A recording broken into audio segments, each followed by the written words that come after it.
Assalamualaikum warahmatullahi wabarakatuh. Halo teman-teman semuanya, kembali lagi di channel Sartika. Nah, pada kesempatan kali ini kita akan coba membahas tentang seputar SNMPTN. Teman-teman yang udah duduk sekarang di bangku kelas 12, baik itu SMA, SMK maupun MA, pasti sudah bertanya-tanya tentang apa itu PTKIN, SNMPTN, SBMPTN, kemudian masih banyak lagi pasti sudah bertanya-tanya, apalagi yang ingin melanjutkan ke perguruan tinggi.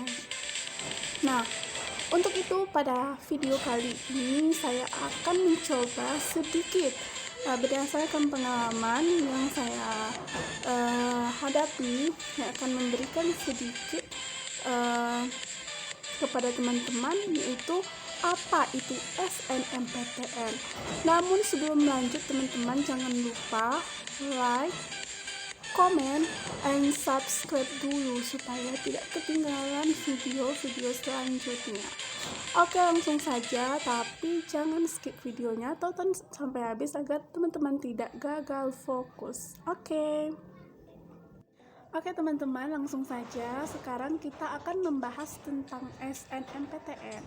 Sebelum masuk ke tahap-tahap bagaimana cara mendaftar dari SNMPTN ini, tentunya terlebih dahulu teman-teman harus tahu dulu apa itu arti dari SNMPTN.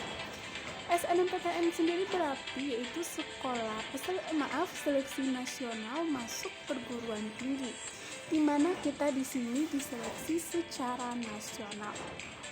Apa-apa saja yang harus kita persiapkan atau bagaimana cara kita mendaftar dari SNMPTN ini?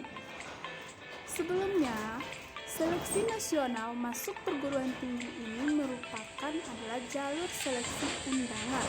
Kita diseleksi secara nasional, ini diambil berdasarkan dari nilai rapor kita. Bagi teman-teman yang memiliki prestasi waktu di sekolah, baik itu SMA, MA maupun SMK dan sekolah lainnya, berarti teman-teman bisa mengikuti dari seleksi nasional masuk perguruan tinggi ini atau yang dikenal dengan SNMPTN, di mana di jalur SNMPTN ini yang diutamakan adalah teman-teman yang berprestasi. Berdasarkan dari pengalaman saya bahwa teman-teman yang memiliki prestasi dari ranking 1 sampai 10, maka teman-teman berhak mengikuti dari SNMPTN tersebut. Adapun cara kita bisa melakukan SNMPTN itu, yang pertama adalah sekolah melakukan pangkalan data sekolah dulu, yaitu dikenal dengan PDSS, di mana nantinya sekolah akan memasukkan data teman-teman, yaitu nilai rapor teman-teman dari semester 1 sampai semester 5. Setelah itu nanti akan diumumkan oleh sekolah bahwa teman-teman berhak untuk mengikutinya. Biasanya bagi teman-teman yang memiliki peringkat 1 sampai 10 besar, teman-teman bisa mengikuti jalur SNMPTN ini. Kemudian adapun selanjutnya, ketika sudah ada informasi bahwa teman-teman dinyatakan lulus seleksi SNMPTN untuk mengikuti, maksudnya untuk mengikuti seleksi SNMPTN ini teman-teman lulus, maka sekolah akan memerintahkan kita untuk membuat akun LTMPT, di mana akun LTMPT ini berarti itu lembaga tes masuk perguruan tinggi yang dikenal dengan LTMPT. Ketika teman-teman telah membuat LTMPT, maka baru teman-teman bisa untuk mendaftar SNMPTN. Namun di sini perlu diperhatikan juga, ini pengalaman tahun 2020 banyak juga dari teman-teman yang tidak yang ketinggalan dan tidak bisa membuat akun LPMPT. Kemudian mengakibatkan mereka yang berprestasi tidak bisa untuk ikut seleksinya, karena perlu teman-teman ketahui bahwa dalam pembuatan akun LPMPT ini juga ditentukan batas waktunya. Ketika sudah tidak bisa lagi, maka kita tidak bisa untuk membuat akun tersebut lagi. Oleh sebab itu, bagi teman-teman yang memiliki prestasi dan insya Allah bisa mengikuti seleksi SNMPTN sekolahnya, maka persiapkanlah atau carilah informasi sebanyak-banyaknya bagaimana cara nantinya, bagaimana cara membuat akun LPMPT. Teman-teman harus banyak mendapat informasi, karena kalau kita tidak banyak mendapatkan informasi seputar dunia perkuliahan, maksudnya dunia untuk menuju perkuliahan ini, maka teman-teman akan ketinggalan informasi sehingga nanti bisa mengakibatkan teman-teman lambat berkembang dan berakibat kadang fatal juga terhadap diri kita. Nah, selanjutnya adapun dari SNMPTN ini tidak semua sekolah juga yang bisa mengikutinya. Yang pertama adalah teman-teman yang berasal dari sekolah yang akreditasinya A, maka akan diambil 40% terbaik. Namun di sini diambil dari masing-masing jurusan. Misalnya jurusan teman-teman adalah jurusan IPA, maka 40% terbaik diambil. Begitu juga dengan jurusan IPS, Bahasa Indonesia, dan lain sebagainya. Kemudian yang kedua adalah jika akreditasi sekolah dari teman-teman yaitu B, maka teman-teman hanya diperbolehkan untuk mengikuti yaitu 25% terbaik, di mana juga sama dengan hal yang tadi dari masing-masing jurusan. Kemudian jika akreditasi sekolah teman-teman itu 5C, maka yang ikut cuman 5% terbaik dari sekolah teman-teman dan dari masing-masing jurusan. Nah, itulah beberapa informasi untuk mengikuti SNMPTN. Selanjutnya ada juga untuk mengikuti SNMPTN ini tentunya pertama sekali itu adalah dinilai dari nilai rapor kita. Adapun tahun kemarin yang bisa maksudnya teman-teman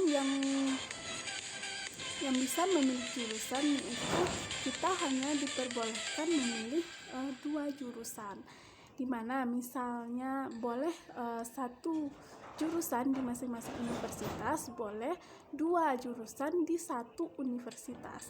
Artinya apa? Dulu setahun 2019 atau tahun sebelumnya kita boleh mengambil masing-masing jurusan itu 2, pilihan pertama dan pilihan kedua. Kemudian boleh juga 3 mengambil jurusan, tapi di tahun 2020 kemarin, maksudnya di kemarin itu kita cuma boleh mengambil 2 jurusan di 2 universitas atau 1 jurusan di 2 universitas. Jadi begitu teman-teman. Intinya bagi teman-teman yang insya Allah semoga teman-teman yang lulus di jalur seleksi nasional ini atau di SNMPTN ini semoga bisa mengikutinya dengan baik dan tidak salah langkah. Bagi teman-teman yang tidak lulus atau tidak ikut dalam seleksi SNMPTN ini, jangan bersedih hati karena masih banyak jalur-jalur lainnya untuk teman-teman bisa masuk ke perguruan tinggi, baik itu SBMPTN, STAN-PTKIN, MPTKIN, SNMPTN, dan lain sebagainya. Jadi jangan pernah kita merasa rendah diri atau merasa sedih karena ketika teman-teman tidak lulus di SNMPTN, maka kita bisa memasuki atau mencari jalur-jalur lainnya.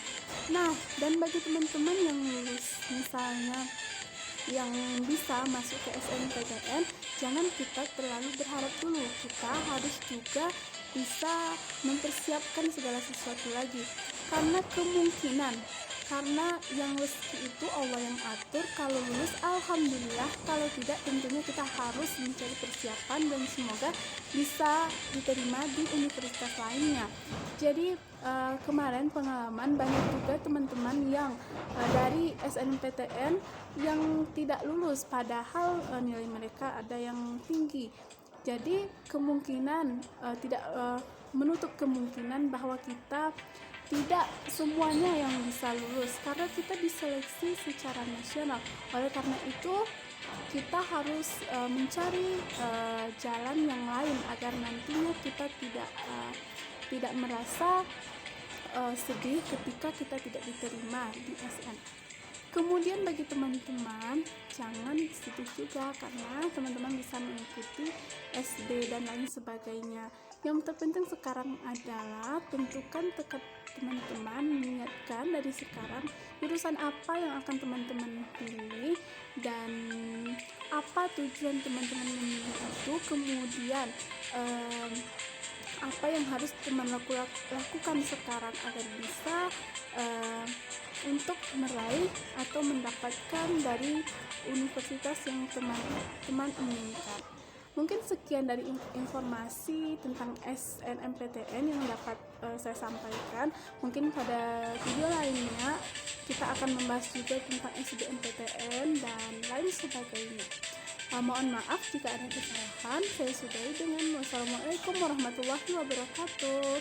Jangan lupa like, comment, and subscribe.